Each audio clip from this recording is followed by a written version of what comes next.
कथन और निष्कर्ष का ये क्वेश्चन आपने पहली बार देखा होगा शायद, या फिर आपने पहले भी ऐसे प्रश्न को देखा होगा।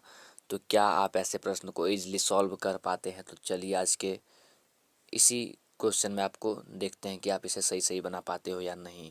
तो ये जो प्रश्न आपको दिख रहा है, इसे का आपको पढ़ना है पहले, उसके बाद इसका जवाब देना है। दो कथनों के बाद तीन निष्कर्ष दिए गए हैं। यह मानते हुए कि कथन सत्य है, भले ही वे सामान्य रूप से ज्ञात तथ्यों से भिन्न प्रतीत होते हों, बताएं कि कौन से निष्कर्ष दिए गए कथनों को तार्किक रूप से अनुसरण करते हैं। यानी कि ये उसमें सच है झूठ है उससे आपको कोई मतलब नहीं है, बस आपको ये बताना है कि ये सही है या गलत है। तो यहाँ पे कथन दिया हुआ है कि सभी तालाब झील हैं। दूसरा कथन है कोई नदी तालाब नहीं है।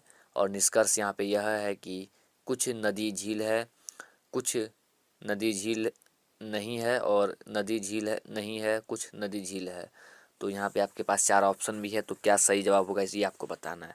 तो ऐसे प्रश्नों को चलिए आपको बताते हैं कैसे बनाना। तो ऐसे प्रश्नों को सबसे पहले आप इसे डायग्राम बना के ही सॉल्व कर सकते हो। तो डायग्राम बना के कैसे सॉल्व करोगे ये देखो। पहले आप यहाँ कह रहा है कि सभी तालाब झील हैं, ठीक है।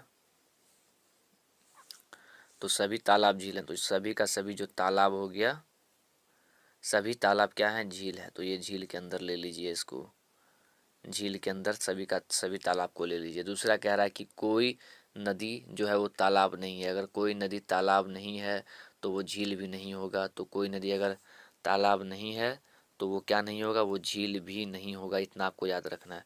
कोई तालाब,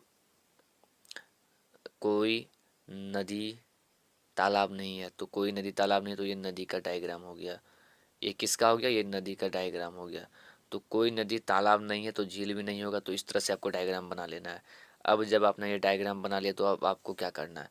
यहाँ पे पढ़ना है निष्कर्ष को कि कुछ नदी झील है नहीं है, कुछ नदी जो है झील नहीं है, ये निष्कर्ष दे रहा है। तो यहाँ पे नेगेटिव निष्कर्ष दे रहा है।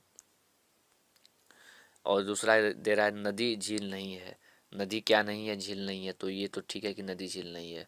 तीसरा कह रहा है कुछ नदी झील है। कुछ नदी झील है क्या? तो नहीं। तो निष्कर्ष हमारा दूसरा तो सही है, लेकिन अब पहला तीसरा का देख लीजिए। अगर दूसरा सही है तो पहला हो नहीं सकता, तो ऑप्शन तीसरा यहाँ से चला गया। और अगर दूसरा सही है तो केवल निष्कर्ष एक और दो दे रहा है, या तो निष्कर्ष एक और तीन दे रहा है, तो ये भी नहीं होगा। तो यहाँ से क्या दो गो ऑप्शन कट गया, आपके पास दो ऑप्शन बचा। ए में है केवल निष्कर्ष दो और तीन अनुसरण करता है, और डी में है केवल निष्कर्ष एक और दो अनुसरण करता है। तो दो और तीन अनुसरण करेगा नहीं,